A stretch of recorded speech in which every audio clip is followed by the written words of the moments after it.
There's a specific look an American gets when the rest of the world politely declines to play by our rules. It's a slow motion collision unfolding in airports, ancient plazas, and quiet side streets from Kyoto to Copenhagen. I've watched it happen, a flicker of confusion, then frustration, as a deeply ingrained expectation meets an immovable, unapologetic reality. This isn't about mockery. It's about anthropology in real time. The United States perfected a culture of radical convenience, individual sovereignty, and transactional ease. We built a nation where trash disappears, ice is endless, service is performative, and speed is a virtue. Then we bought plane tickets, expecting the planet to be a seamless extension of that system. What we encounter instead is a global curriculum on community, patience, and quiet responsibility subjects for which we are perpetually unprepared. This is the story of that cultural friction, a series of gentle interventions where the world holds up a mirror and asks us to look, consider the humble trash can, or rather the staggering absence of one. In the meticulously clean streets of Tokyo, I watched an American couple become unraveled by two empty paper cups. They walked for blocks, holding them aloft like radioactive material, scanning every corner for a bin that never appeared. Finally, they approached a local who bowed slightly and explained, "We take our litter home." The husband's face contorted in disbelief. "You're serious? You just carry your garbage?" She nodded. For an American, the entire waste management system is a magic trick we never see. We discard and it vanishes. In Japan, waste isn't an ending. It's a personal civic contract. You sort it burnable, non-burnable, PET bottles, cans. You might even wash food containers before disposal. The shock isn't about inconvenience. It's the realization that our model of out of sight, out of mind is a choice, not a universal law. In that moment, a core tenet of American life, that individual convenience trumps collective responsibility, ran headfirst into a philosophy where your waste remains your problem until you solve it properly. It's a quiet, powerful rebuttal to our throwaway culture. This collision between convenience and custom repeats in spaces deemed sacred. At the entrance to St. Peter's Basilica in Vatican City, a young woman in a breezy tank top and shorts was halted by a guard. He wordlessly offered a blue cloth shawl. "I have the right to wear what I want," she declared, framing it as a freedom issue. The guard, with a patience carved from marble, replied, "And we have the right to ask for respect in our home." She draped the shawl over her shoulders with a huff, a temporary concession. 20 minutes later, I saw her at the gift counter purchasing a silk scarf printed with Michelangelo's creation of Adam. The irony was a perfect vignette, our export of personal liberty, mistaken for a universal passport, meeting a deeper, older code of collective reverence. We often confuse a dress code with oppression, failing to see it as a language, a way of saying, "This place is not like others." Adjust your noise accordingly. In a Moroccan mosque or a Thai temple, the request to cover up isn't about controlling the body. It's about honoring a shared spiritual threshold. The American reflex to shout, "My choice," can sound tragically naive in places where the we has been chanting for 1,000 years. The friction extends to how we communicate, or more accurately, how we expect the world to communicate with us. In a classic Parisian bistro, a man clicked his fingers toward a waiter. "English menu, please." The waiter vanished and returned, placing a single ivory card on the table. On it, in beautiful cursive, were two words, "Apprends le français." Learn French. A soft wave of laughter rippled through the surrounding tables. The man turned crimson. The lesson, delivered with Gallic precision, was about more than linguistics. We treat language as a service industry, expecting the globe to staff our comfort. But in much of the world, language is the living skeleton of culture, history, and identity. To demand it bend to you is seen not as pragmatism, but as a profound arrogance. The unspoken contract of travel, the one we often ignore, suggests the visitor makes the effort. We carry phrase books, we learn please and thank you, not because we'll achieve fluency, but to demonstrate a fundamental respect. I am a guest in your home. Our monolingualism, born of geographic fortune, can come across abroad not as a neutral fact, but as a willful isolation, a refusal to meet the world even halfway. This transactional American mindset, the belief that every interaction is a negotiation and every problem has a price tag. Solution travels with us like excess cabin baggage. In a bustling Bangkok night market, a tourist was incensed that a small carved elephant wouldn't budge from $5. 3. Final offer, he barked. The elderly vendor, seated on a stool, didn't raise her voice. The price is for the wood for the time. My dignity is not in the bargain. She then turned and sold the figurine to the next passerby for the full amount. It was a stunning, quiet masterclass. In our culture, haggling is a sport, a game where winning means paying less. In many others, the stated price is a point of integrity, a reflection of value and fairness. To aggressively undercut, it isn't savvy. It's disrespectful. Similarly, on the sun-drenched sands of Copacabana, a woman from Michigan lectured a vendor about the immodest Brazilian swimsuits. Don't you have laws? He pondered the question, then answered with one of his own. If you do not like our sun, our sand, or how we enjoy them, why did you come here? Her sputtered silence was the only reply needed. We so often travel not as observers, but as auditors, grading other cultures against our own checklist of norms. The question hangs in the air. Are we here to see the world or to demand it justify itself? Our relationship with money itself becomes a source of cultural whiplash. In a Berlin Kneipe, a man tapped his titanium credit card impatiently on a weathered sign reading Nur Bargeld. Cash only? Seriously? What is this, the 90s? The bartender, polishing a glass, shrugged. It is also private, immediate, and reliable. The man failed to grasp the poetry of the moment. He was in one of the most technologically advanced nations on Earth, calling it backward for preferring a system immune to data breaches and corporate fees. In Reykjavik, a hotel guest stormed to the front desk with a glass of water. This tastes funny, metallic. The receptionist beamed. It should. It filtered through volcanic rock for decades. It is the taste of pure time. Would you prefer something manufactured?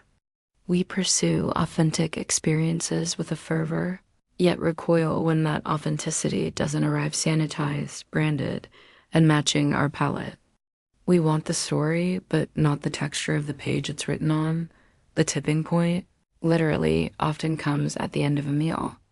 At a cliffside restaurant in Tillam, a couple finished their dinner and examined the bill. What's this 15% servicio charge?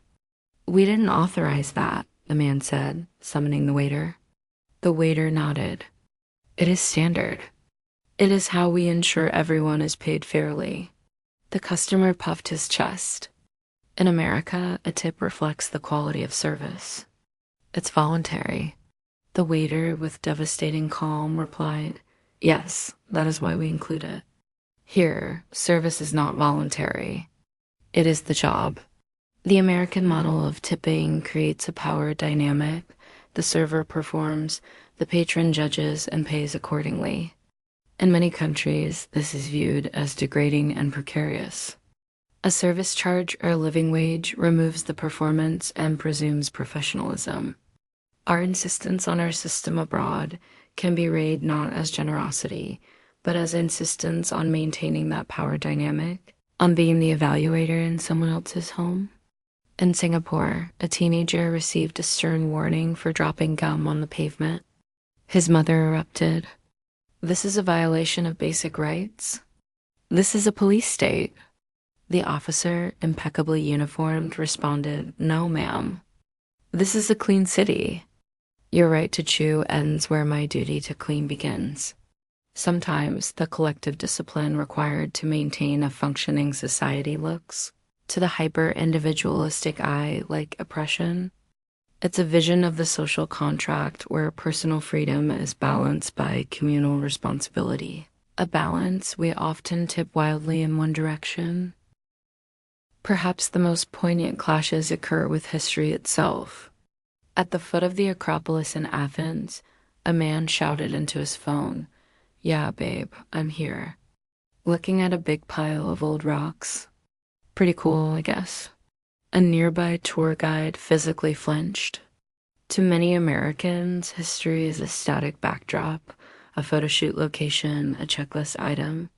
We are a young country, and our narrative is one of breaking from the past, of relentless forward momentum. In places where every stone has a story 2,000 years old, history is not a backdrop. It is the active, breathing context of the present. It is a teacher, and our loud conversations and selfie sticks are the equivalent of talking over the lecturer. In Jama' El Fana Square in Marrakesh, a tourist demanded his money back from a camel ride. He didn't even look happy. He looked bored. The handler, a man whose face was a map of the Sahara, took a long breath. "Sir," he said, "he is a camel. His mood is his own business. I promise he is not thinking about you at all." The expectation that other cultures and even their animals should perform. Eager hospitality for our entertainment is a peculiar form of entitlement. We have commercialized experience so thoroughly at home that we expect the whole world to be a themed attraction, complete with cheerful service and guaranteed satisfaction. When we encounter a culture that refuses to play the role of quaint local, we are often left bewildered and offended. Even our vaunted technological adaptability fails us. In a sleek Seoul hotel, a businessman complained at the concierge desk, "Your Wi-Fi is too powerful. It's so fast it keeps disconnecting my VPN." The clerk stared, processing the concept of internet speeds being too good. "Would you like me to throttle it for you, sir?" The man pondered. "You know what? Yeah, dial it back to a normal speed." We have grown so accustomed to technology being flawed, to working around glitches and buffering, that seamless, superior function becomes an obstacle. In a Prague pub, a man sent back his Coke. "This is basically warm. I need it full of ice." The bartender gestured to the 2 cubes already in the glass. "With more, you taste only the cold, not the cola.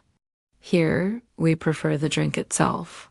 The pursuit of extreme cold, extreme speed, extreme convenience can dull our ability to experience the essence of a thing. We want our coffee scalding, our drinks freezing, our internet instantaneous, and in that scramble for intensity, we can miss the subtle flavor of the actual experience. The moments of purest cultural dissonance often occur in the most sacred silence. At a Hindu temple in Bali, a woman dangled a banana to lure a temple monkey for a selfie. The monkey, clever and opportunistic, snatched her smartphone instead and bounded up a carved stone pagoda. "Do something. He has my phone," she yelled at a nearby guardian. The man didn't move. "That one," he said, pointing, "is a helper of the gods. You can ask him nicely. Maybe offer more fruit." She was not amused. The monkey seemed to be.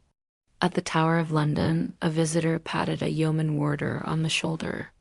"Rough break in 1776, eh? But hey, we're all friends now." The beefeater fixed him with a deadpan stare. "Are we? You still seem rather obsessed with us." Our national pride, so often worn on our sleeves, can sound like childish chatter in places that have seen empires rise and fall for a millennium. We view history as a scoreboard with a final result. In older nations, history is a continuum, a river they're still navigating. Our boasts can come across not as confidence, but as a profound lack of awareness of the scale of time after leaving a 50% tip on a modest lunch bill in Copenhagen. A couple was chased down the street by their waiter. "You overpaid," he said, holding out the extra kroner. The tourist was offended. "It's a tip for excellent service." The waiter shook his head. "My salary is excellent. The price is the price." "Thank you, but no." Our generosity, so deeply tied to our transactional view of service, was misread. It wasn't seen as a gift, but as a condescending assumption that their system was lacking, that workers needed our charity to survive. Our desire to be the benevolent patron was rejected in favor of a system built on equity and respect. It's a humbling lesson. Sometimes the kindest thing you can do is accept the rules as they're written, not try to rewrite them with your wallet dot. So what is the core of this? Americans are not cartoon villains stomping the globe. We are, for the most part, enthusiastic, curious, and friendly. We are also, as a culture, loud, impatient, and brilliantly optimized for our own specific ecosystem. When we travel, we are like eager students who keep raising our hands to tell the teacher how we did it back home. The world, in response, is not trying to humiliate us. It is patiently, sometimes bemusedly, offering a different syllabus. The clueless tourist is not a joke. They are a reflection. Their frustration in the face of a silent trash can, a dress code, or a cash-only sign mirrors what we, as a society, value most highly: effortless convenience, personal liberty above all, and the sovereignty of the individual customer. The reflection that comes back to us from Rome, from Tokyo, from Bali, asks a simple, haunting question: what have you sacrificed for that convenience? What depth of community, what patience, what quiet respect has been lost in the pursuit of having it your way right away? The ultimate lesson stamped into every passport is not about who is right or wrong. It's about the humility of being a guest. The world does not need a remix in America's image. It is complete. It is functioning on its own intricate set of principles forged over centuries. Difference is not deficiency. It is data, a different way to live. The real journey, the transformative one, doesn't begin when you board the plane. It begins when you stop expecting the world to provide English subtitles for its soul, and instead lean in to listen to its native tongue, how, ever softly, however strangely, it may be spoken. It begins the moment you realize you are not the center of the story, but a newly arrived character in a much, much older book. If this reflection resonates with you, if it made you nod, wince, or remember a time you were that confused traveler, then please hit the LIKE button. It signals to YouTube that you value this kind of thoughtful cultural commentary. It directly supports the American storyteller in creating more. And I truly want to hear from you in the comments. When was your moment of cultural friction abroad? Or, with kindness, what's the most telling behavior you've seen from a fellow tourist? Your stories weave the real fabric of this conversation. Subscribe to Winds of Thought and turn on notifications. We explore the ideas that shape us, the unspoken rules that guide us, and the perspectives that challenge us to see the world and ourselves a little more clearly. Thanks for watching.